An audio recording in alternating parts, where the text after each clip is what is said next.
The toy aisle is too bright, the kind of white light that makes everything feel exposed.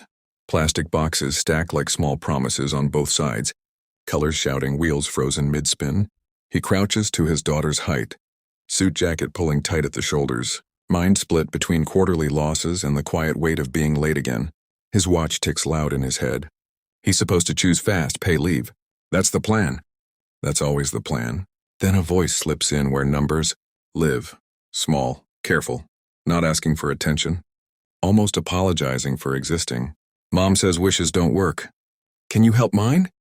He turns, slow, like sudden movement might shatter something fragile. The girl stands alone between the shelves, pink coat zipped crooked, mittens too big, eyes lifted with a seriousness that doesn't belong to someone so young.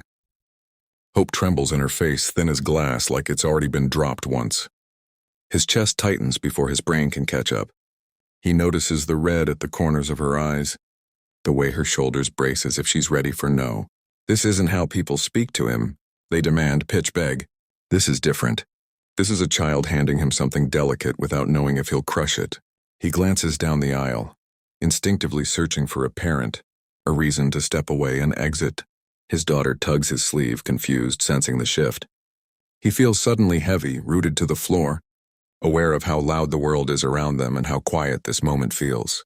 The girl waits, breath held, already preparing for disappointment.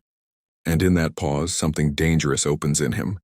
The understanding that whatever he says next will stay with her longer than any toy ever could. He follows the girl's gaze before she even speaks again, down the length of the aisle where an adult should already be moving toward her. At the far end, a woman stands stiff, one hand gripping the cart handle like it might slide away. Her coat is thin for the cold outside, her face drawn tight with a practiced kind of strength. She's watching, calculating the distance, the embarrassment, the judgment she expects to land. Fear flashes in her eyes, not of him but of hope getting hurt again. The girl doesn't look back. She keeps her eyes on him, as if turning around might undo the courage it took to speak. It's not for me, she says quickly, words tumbling out now that the door is open. I'm okay. A lie learned too early. He feels it hit him harder than if she'd asked for everything on the shelf. I want Mom to stop crying at night. The sentence is quiet, almost careful, like she's handling something breakable. The aisle seems to narrow, shelves leaning in, the noise of the store dulling to a low hum. He sees his own reflection in the plastic packaging. Sharp suit, controlled face, and it suddenly feels out of place here. The woman takes a step forward, then stops, pride pulling her back like a leash. He recognizes it. He's worn it himself. The girl keeps talking, unaware of the adult standoff happening behind her. She thinks I'm asleep, she adds. But I hear it. Her mouth tightens and she swallows like she said too much. Something cracks open in him. Not sympathy, recognition. Late nights. Empty rooms. A child growing around absence. His throat burns and he has to look away for a second just to breathe. When he looks back, the girl is still waiting, shoulders tense, braced for the moment he'll step past her and let the world go back to normal. The words don't fade. They echo, settling into him, pressing against memories he keeps locked behind glass. He sees his own kitchen late at night. Lights off except for the glow of a phone screen. Spreadsheets open while a small bedroom down the hall stayed silent. He told himself silence meant safety. He knows better now. Silence just means no one is listening. He exhales slowly, grounding himself, and lowers fully to the girl's level. The floor is cold through his suit pants, a sharp reminder of where he is. What's your wish? He asks, voice careful, measured, as if tone alone might decide whether this breaks or holds. His daughter watches him from the side, wide-eyed, sensing that something important is happening, even if she doesn't understand it yet. The girl hesitates, eyes flicking once toward her mother, then back. She steps closer, like the aisle might swallow her courage if she doesn't move. She points not to the glowing new boxes at eye level, but down low near the floor. A small truck sits there, packaging bent, tape peeling, a yellow sticker screaming clearance like an apology. It's been passed over 100 times. So I can play with Dad when he comes home early, she says. The words are soft, but they hit with precision. Early, not more, not forever. Just early. He feels something twist tight in his chest. Shame and understanding tangled together. This is a wish shaped by disappointment, carefully trimmed to avoid asking for too much. He picks up the truck without thinking, turning it in his hands. It's light, cheap, insignificant by every metric he usually lives by, and yet it feels heavier than any contract he's ever signed. He imagines a man coming home tired, dropping keys, seeing this truck on the floor and choosing the couch over the door. He imagines the choice. He imagines failing it. The girl watches his face, searching for a yes, bracing for a no. Around them, the store keeps moving. Carts rolling, children laughing, music humming overhead, but for him, the world narrows to this moment, this wish, and the uncomfortable truth that helping her means confronting the one promise he's broken, over and over again in his own life. The woman finally breaks. She steps into the aisle like she's stepping onto thin ice, voice already shaking before the words come out. "I'm so sorry," she says, too fast, too practiced, as if apology is a reflex she uses to survive. She shouldn't have. She doesn't understand. Her hand reaches for her daughter's shoulder, protective, embarrassed, ready to pull her away from this moment before it costs them something. He stands, the motion slow, deliberate. The truck is still in his hand. His phone vibrates in his pocket, insistent, reminding him who he's supposed to be. He doesn't look at it. He lifts his eyes to the woman, really looks this time. The exhaustion is familiar. The way she holds herself, like if she relaxes for even a second, everything will collapse. "It's okay," he says, and the words surprise him with how true they feel. He raises a hand gently, not to stop her, but to steady the moment. She didn't do anything wrong. The girl stiffens, eyes darting between the adults, afraid the ground is about to shift. The mother's mouth opens, closes. Pride wrestles with relief. He can see the calculation, how much dignity she can afford to lose today. "We're fine," she says, though the lie is thin. "We don't need help." He nods once, accepting the boundary without stepping back. "I know," he replies, "I just hurt her." The aisle seems to breathe again, the tension stretching but not snapping. His daughter edges closer to him, pressing against his leg, anchoring him to the choice he's making. He glances down at the truck, then back at the girl. The clearance sticker peels at the corner, barely holding on. He feels the weight of the next seconds. How easily this could slide into charity, into shame. He adjusts his grip, grounding himself. This isn't about money. It never was. Somewhere behind the woman's eyes, something softens. Not trust, not yet, but the rigid wall she built to keep the world out cracks just enough to let air in. And in that narrow space, the possibility of help. Real help. The kind that costs time, hangs fragile and waiting. The checkout line crawls forward. Each beep of the scanner cutting through the air like a countdown. Fluorescent lights buzz overhead. Too loud, too close. He stands there with the truck on the belt, his daughter beside him, while the girl grips his sleeve with both hands, small fingers tight like she's afraid the promise might slip away if she lets go. Her mother stands half a step back, posture guarded, eyes fixed on the floor as if watching might make this real in a way she's not ready for. The cashier reaches for the truck. The girl flinches, instinctively pulling closer to him.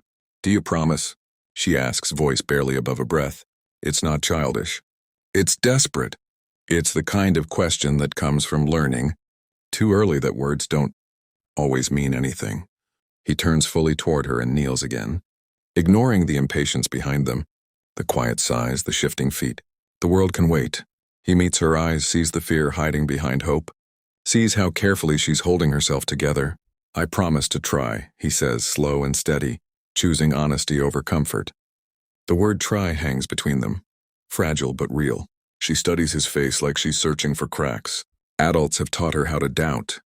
After a long second, she nods once, accepting the promise for what it is. Not magic, not forever, just effort. Her grip loosens, but she doesn't let go completely. His phone vibrates again, sharper this time. A name flashes on the screen, urgent, important, demanding. He feels the familiar pull, the old reflex to answer, to disappear back into the role that keeps everything running. Instead, he turns the phone face down on the counter. The small act feels heavier than it should, like crossing a line he's drawn for himself too many times. The mother looks up then, startled by the sound of the phone hitting the counter.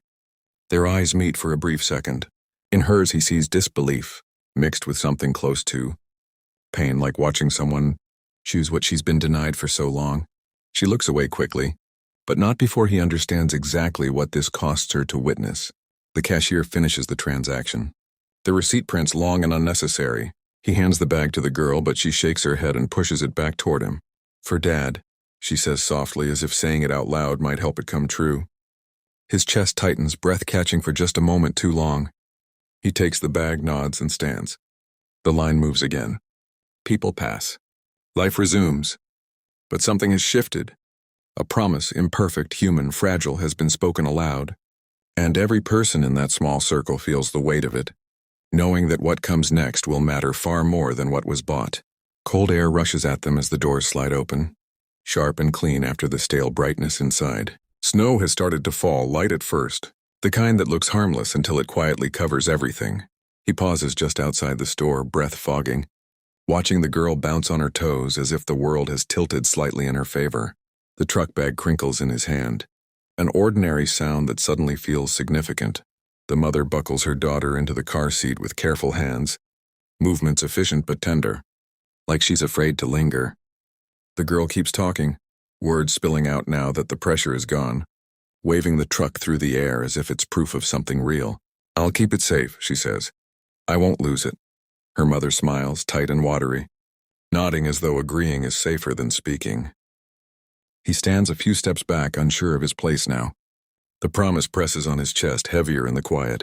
Snowflakes land on his coat, melting instantly, leaving dark spots that spread. He realizes how easy it would be to walk away at this point. He's done the visible part. He's been kind. The world would let him stop here. The girl turns in her seat, straining against the straps to look at him. She lifts the truck like a trophy and grins, wide and unguarded. "Thank you," she says, simple and final. He lifts a hand in return, the gesture awkward, unfamiliar. His daughter mirrors him, waving back, and for a brief second, the two children lock eyes. One full of hope, one full of questions. The car door closes with a solid click. The mother straightens and finally meets his gaze again. There's gratitude there, but also fear. Fear of what happens if this moment doesn't last. He feels it too. He nods once, a silent acknowledgement of the weight they now share. As they drive away, taillights fading into the soft white of falling snow, he stays where he is longer than necessary. His phone buzzes again, relentless, but he doesn't reach for it. Instead, he watches the snow settle, realizing that sometimes the most dangerous thing isn't making a promise, it's letting yourself believe you might actually keep it. The office is still buzzing when he arrives, lights blazing against the dark windows like nothing outside matters. Voices carry down the hallway, sharp and urgent, the language of deadlines and demands. He stops just inside the doorway, coat still on, snow melting onto the polished floor. For a moment, he simply listens, feeling the familiar pull to step back into motion, to let the day swallow him whole. His assistant catches sight of him and hurries over, relief and pressure tangled in her expression. "They're waiting," she says quietly. "The call's already started." She gestures toward the conference room where his name is written, in glass and expectation. He nods automatically, then hesitates. The image of the girl's face flashes in his mind, the way she studied him, searching for truth. He reaches into his pocket and pulls out the small bag with the truck inside. He hadn't realized he kept it. The paper is creased now, soft from being held too long. His fingers close around it, grounding him. He imagines a different kind of waiting. Small hands watching a door, listening for keys, counting minutes that feel like hours. Inside the conference room, voices rise. Someone is talking about delays, about pushing schedules, about staying late. He opens the door halfway, enough for the sound to spill out, then closes it again. The quiet in the hallway feels heavy, almost rebellious. His phone vibrates in his hand. Another reminder, another chance to choose the old way. He stares at the screen, heart pounding harder than it ever has before a deal.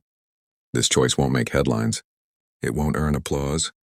It might cost him respect. It might cost him control. He types a short message instead. 2 lines, enough to shift the weight of the evening. He sends it before doubt can catch up. The decision lands in his chest like a held breath finally released. He turns away from the conference room, walking toward the elevator. Each step feels strange, like learning a new rhythm. As the doors slide shut, he looks at his reflection in the metal. Tie loosened, eyes tired, something softer breaking through. For the first time in a long while, he isn't late yet. The small apartment is quiet in the way that feels earned.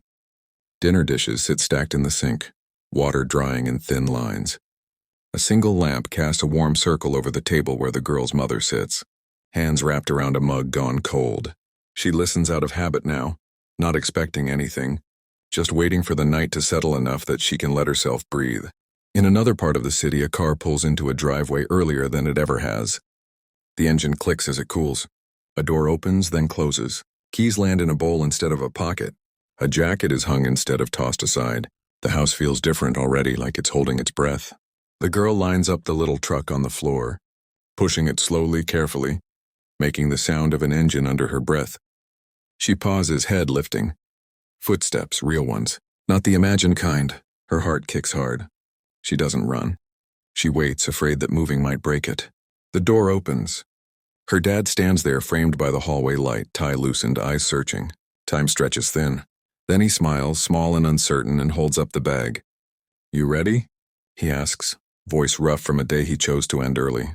She nods too fast, scooping up the truck and rushing into his arms. The impact knocks the breath from him, but he laughs, the sound unfamiliar and real. They sit on the floor together, knees touching, plastic wheels spinning, the world narrowing to this crooked bridge they build piece by piece. Across town, the girl's mother blinks as her phone lights up with a message she didn't expect, no words. Just a photo of a truck on a carpet, two hands holding it. Her throat tightens. Tears come, but they're different this time, softer, relieved. The night moves on, ordinary and quiet. No miracles. No grand speeches. Just someone showing up when they said they would. And somewhere between the hum of a lamp and the soft roll of plastic wheels, a wish learns that sometimes, against all odds, it can work.